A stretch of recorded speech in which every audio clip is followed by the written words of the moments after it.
Should you move to Halifax in 2023? My name's Nader Nadernejad. I'm a reputation management specialist. I put out these videos to give value back to the community. I'm going to tell you a very honest yet critical opinion on whether you should move to Halifax. Let's go. So I spent the day just sort of organizing my office, doing some client work, and I thought, hey, you know what? The channel's been sitting here for a while. We used to make videos about Canada all the time. People found them helpful, so let's just do it again. Anyway, I'll jump right into the meat, like the lifestyle part of it. The lifestyle of Halifax is going to be really repetitive. If you are a person who requires a lot of variety, I would not make Halifax your first option. Sure, if you live in Toronto and like Liberty Village, you're only in that neighborhood for most of your time, but you can go outside, you can go to Kensington Market, you can see different things. Here, the whole city is like a neighborhood. It's that small.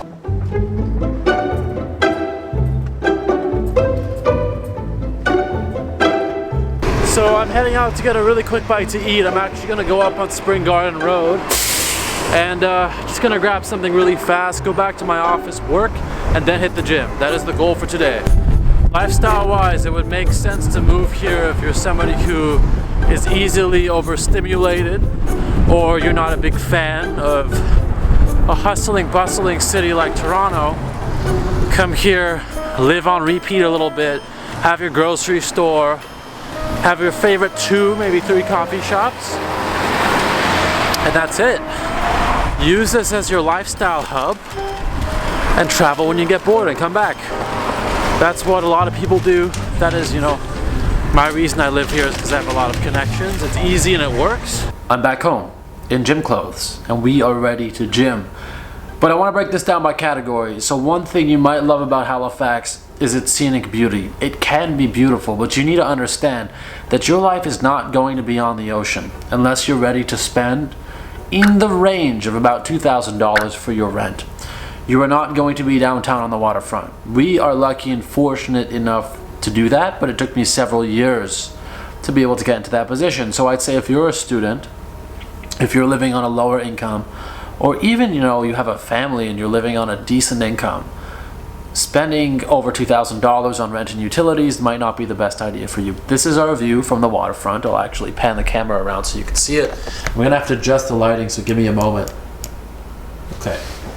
So it is a very kind of rainy, actually dull, it's not raining, it's -35 outside. So Scenic Beauty is something to note. You can get it not downtown. You can go to Lunenburg, you can go to Peggy's Cove. There are tourist destinations, around that are beautiful, truly beautiful. And we have lots of wildlife, we have nature, forestry, reserves. So we have a beautiful province, but every province in Canada has its own beauty. Like Ontario has its own beautiful forests and beautiful lakes. BC, Alberta, need I say more? Don't come here just for the scenic beauty.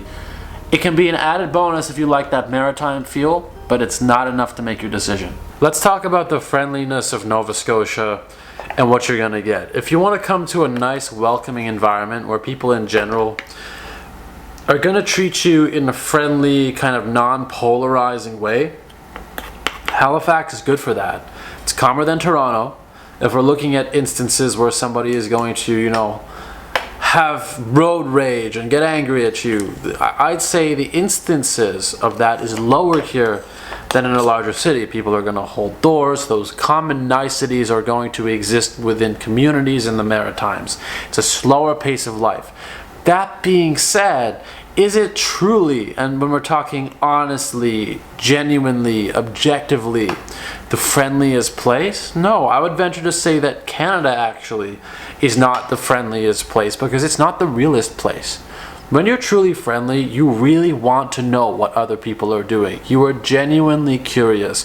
And I have traveled to places in the world where people will say, hey, where are you from? You're Canadian? That's so cool. Tell me about, where you're from. I've always wanted to go to Canada. Do you want to get a sandwich? They text you the next day. Hey, let's hang out today. I want to learn more about you. We have unfortunately lost that sense of curiosity and wonder in Western society. We've lost it not just in Canada, but we've lost it in the States. And Canadians are even more conflict adverse, right? So when you're conflict adverse, it doesn't just come with that attribute. It also comes with a certain way of dealing and conducting yourself with people. Canadians won't pry and they won't dig too deep. They'll be very surface. So you might notice you come here, people will say, hey, nice to see you, smile, but like they might not really want to get to know you. So as a newcomer, you need to understand those minute, very Canadian differences. So I thought we'd jump in here and talk about a few more reasons why you might want to move to Halifax. One of the reasons is that there's a diverse economy here. So new jobs, and especially new tech jobs, are coming to Halifax. There is a budding startup scene. Startups here are beginning to grow, they're beginning to start, specifically in areas like fisheries, because in Atlantic Canada, that's something that's very important to our economy, our exportation of seafood as a good. So fishing related startups, whether that's fish farming or anything technology related, is getting started here. We share our office with Ubisoft at Volta. Volta is a startup incubator hub for people who want to start new businesses and innovate in Atlantic Canada. So that's just one of the reasons that this might not be as far as Toronto. It's certainly no Silicon Valley, but it is something that you might want to consider if you want to kind of slow pace of life and you want to start something. There is something here. It is possible to gain a footing in this city. Another reason to move to Halifax in 2023 is quality education. We've had universities here in Atlantic Canada. They're beginning to become even more popular than they were decades ago. So if we look 10, 20 years ago, universities like St. Mary's University, Dalhousie University, the University of King's College are seeing increased enrollments. Another couple reasons is, of course, the seafood. Any seafood lover will love it here. I have to say, if you are used to very, very high quality seafood and you think Atlantic Canada is going to be seafood heaven, in Halifax it's actually not. If I think about, the places that offer king crab and the places that offer lobsters that are like 3 pounds plus, and huge shrimp like you can find in Thailand, sea urchin, like I'm not finding these things. You can find your standard lobster. You can find very good quality seafood, high quality sashimi. You have your fish markets. We have very nice oysters. It's gonna beat out a lot of the other places. But if you're looking for like state of the art, #1 top seafood in abundance, like we're swimming in it, that's not true. It seems like we are exporting, and this is just a qualitative view for myself, it looks like we're exporting some of the best stuff. Now, Atlantic Canada, while it's no Toronto or New York, is still a very convenient location. You are kind of in the hub of Atlantic Canada. You are in the #1 place. It's very easy to go to Toronto in under 2 hours. You can get to Montreal in about an hour. So that's very useful. You can get to New York very quickly in a couple of hours. So in that way, it's helpful.